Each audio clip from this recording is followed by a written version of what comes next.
A Chair for My Mother by Vera B. Williams. My mother works as a waitress in the Blue Tile Diner. After school, sometimes I go to meet her there. Then her boss, Josephine, gives me a job too.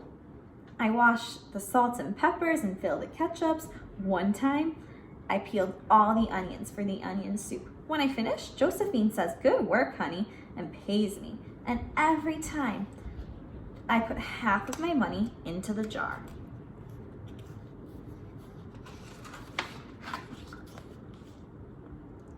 It takes a long time to fill a jar this big. Every day, when my mother comes home from work, I take down the jar. My mama empties all her change from tips out of her purse for me to count. Then we push all the coins into the jar. Sometimes my mama is laughing when she comes home from work. Sometimes she's so tired that she falls asleep while I count the money out into piles. Some days she has lots of tips. Some days she has only a little. Then she looks worried. But each evening, every single shiny coin goes into the jar.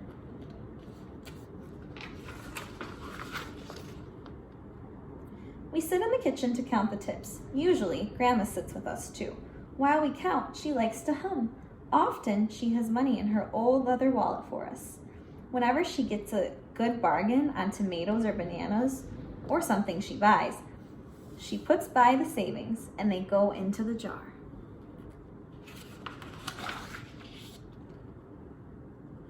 When we can't get a single other coin into the jar, we are going to take out all the money and go and buy a chair. Yes, a chair, a wonderful, beautiful, fat, soft armchair. We will get one covered in velvet with roses all over it. We are going to get the best chair in the whole world. That is because our chair burned up. There was a big fire in our other house. All our chairs burned. So did our sofa, and so did everything else. That wasn't such a long time ago. My mother and I were coming home from buying new shoes. I had new sandals, she had new pumps. We were walking to our house from the bus. We were looking at everyone's tulips. She was saying she liked the red tulips, and I was saying I liked the yellow ones. Then we came to our block. Right outside our house stood two big fire engines. I could see lots of smoke. Tall orange flames came out of the roof. All the neighbors stood in a bunch across the street. Mama grabbed my hand and we ran. My Uncle Sandy saw us and ran to us. Mama yelled, "Where's Mother?" I yelled, "Where's my grandma?" My Aunt Ida waved and shouted, "She's here, she's here. She's okay, don't worry." Grandma was all right. Our cat was safe too, though it took a while to find her. But everything else in our whole house was spoiled.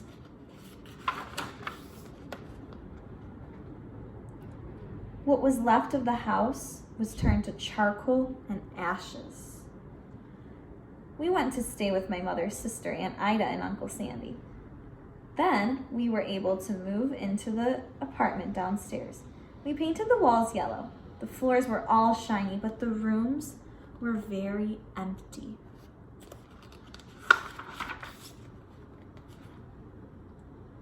The first day we moved in, the neighbors brought pizza and cake and ice cream, and they brought a lot of other things too. The family across the street brought a table and 3 kitchen chairs. The very old man next door gave us a bed from when his children were little. My other grandpa brought us his beautiful rug.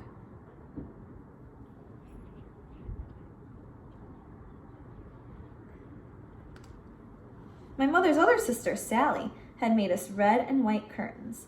Mama's boss, Josephine, brought pots and pans, silverware, and dishes. My cousin brought me her own stuffed bear. Everyone clapped when my grandma made a speech. "You are all the kindest people," she said, "and we thank you very much. It's lucky we're young and can start all over."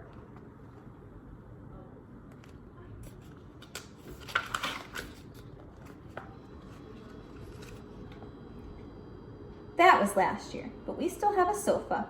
We still have no sofa and no big chairs. When Mama comes home, her feet hurt. "There's no good place for me to take a load off my feet," she says. When Grandma wants to sit back and hum and cut up potatoes, she has to get as comfortable as she can on a hard kitchen chair. So that is how come Mama brought home the biggest jar she could find at the diner, and all the coins started to go into the jar. Now the jar is too heavy for me to lift down. Uncle Sandy gave me a quarter. He had to boost me up so I could put it in.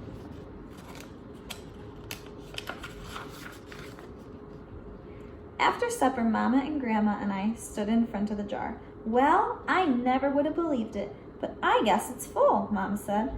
My mother brought home little paper wrappers for the nickels and the dimes and the quarters.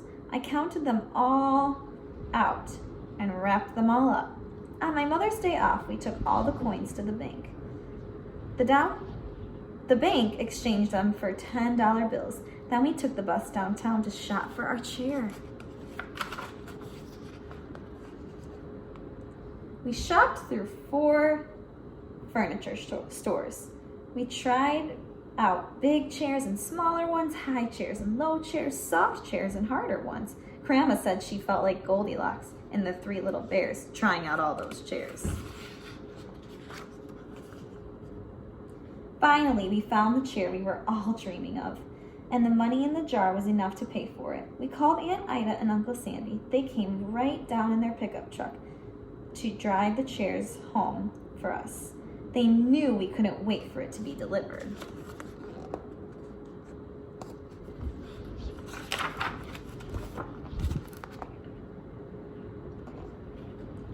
I tried out the chair in the back of the truck. Mama wouldn't let me sit there while we drove, but they let me sit in it while they carried it up to the door. There's the chair. We set the chair right beside the window with the red and white curtains. Grandma and Mama and I all sat in it while Aunt Ida took our picture. Now Grandma sits in it and talks with people going by in the daytime. Mama sits down and watches the news on the TV when she comes home from her job. After supper, I sit with her, and she can reach right up and turn out the light if I fall asleep in her lap. The end.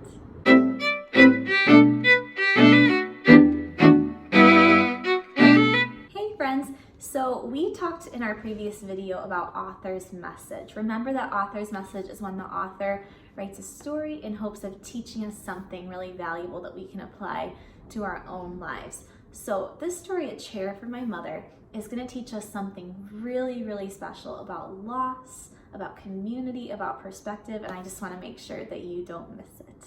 So the story starts with a young girl telling her own life story about how she had experienced a house fire and lost everything. And one of those things that she lost was a chair. And that chair was really special to her and her family because her mother worked long hours at the diner and her feet were tired and she could come home and rest on that chair. And so the girl saves all of her money, puts all of her money away to get this special chair for her mother because that was something that was really special to her that she had lost in the fire.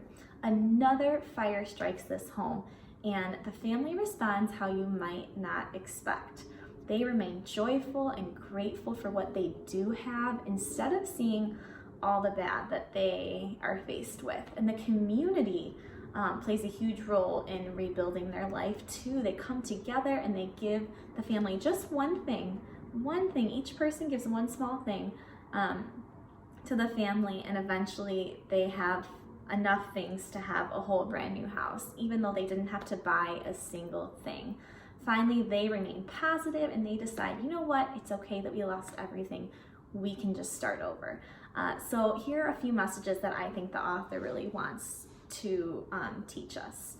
Always be grateful for what you have instead of focusing on what you don't have. Be a good neighbor and a good friend. When someone in our community is struggling, we can work together and get the job done. Joy cannot be taken when we put our hope in the good things in life. Their joy stayed from the beginning of the story to the end of the story. Even though they kept losing things, they stayed joyful. And I think that that is really, really special. So I know a lot of you might be facing a difficult time right now.